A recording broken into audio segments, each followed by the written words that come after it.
The House Committee on Justice has approved a bill lowering the age of criminal responsibility from 15 to 9 years old. The committee chair claims that the bill is not anti-poor and aims to protect children from exploitation by criminal syndicates. Zoni Esguerra with the story. The House Committee on Justice approved the proposed bill lowering the minimum age of criminal liability for 15 years old to 9 years old. The committee, chaired by Oriental Mindoro Representative Salvador Leachon, approved the measure upon the motion of Deputy Speaker and Capiz Representative Freddy Del Castro. The measure seeks to amend the Juvenile Justice and Welfare Act of 2006, or RA 9344, which set the minimum age for criminal liability at 15 years old. Representative Leachon said it is high time to pass this bill in order to protect the children from being used by criminal syndicates to evade prosecution and punishment. Leachon clarified that children in conflict with the law are not going to be detained but placed in Bahay Pag-asa or reformative institutions under the supervision of the DSWD. He said the measure is not anti-poor but pro-children. They are not branded as criminals but children with conflict with law. The bill also provides for the confidentiality of records. Leachon said the maximum penalty for those exploiting the children to commit criminal offenses are reclusion temporal if the crime is punishable with less than 6 years and reclusion perpetua if more than 6 years. Under the measure, the parents of children who are in conflict with the law will be detained for a minimum of 30 days and maximum of 6 months. If they are not willing to undergo an intervention program, it shall be ground for imprisonment for at least 30 days but not more than 6 months. But according to a clinical psychologist, lowering the age of criminal liability is not enough to protect children from criminal syndicates.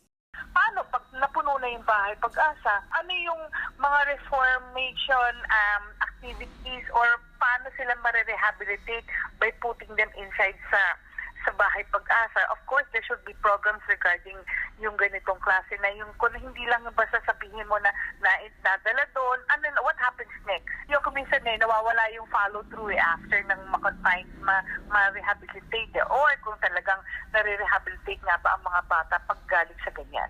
More than lowering the age of criminal liability, Garcia said authorities should prioritize implementing existing laws like rounding up criminal syndicates who abuse the Filipino youth.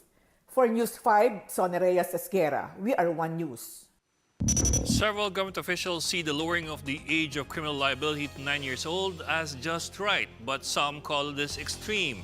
Presidential spokesman Salvador Leachon says the proposal will protect children from being used by criminal syndicates to accomplish illegal activities.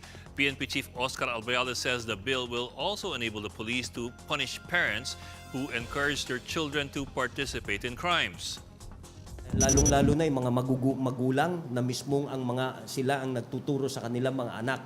May mga ganyan, no? Yung magulang mismo ang nagtuturo sa kanilang anak. Maawa naman sila sa kanilang mga anak na at the very young age makukulong itong mga bata. Pero di ba dapat they're supposed to be nasa school yan at nag-aaral.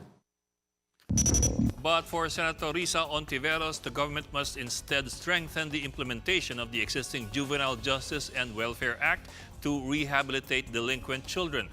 Ontiveros says she will push for higher funding for rehab centers called Bahay Pag-asa and engage multiple sectors. Citing psychologists, Ontiveros adds that 9-year-old kids cannot yet fully understand the consequences of illegal activities. However, Panelo says children now have advanced learning abilities like technology to identify right from wrong. Despite this, Senator Bam Aquino calls the bill immoral, drastic, and cruel. Aquino sees the younger children to be even included in the death penalty if the proposal for the fatal punishment was approved. But for Congressman Tom Villarin, even without the death penalty, children might still suffer in their lifetime without chance to a new life because of the stigma brought about by their criminal records.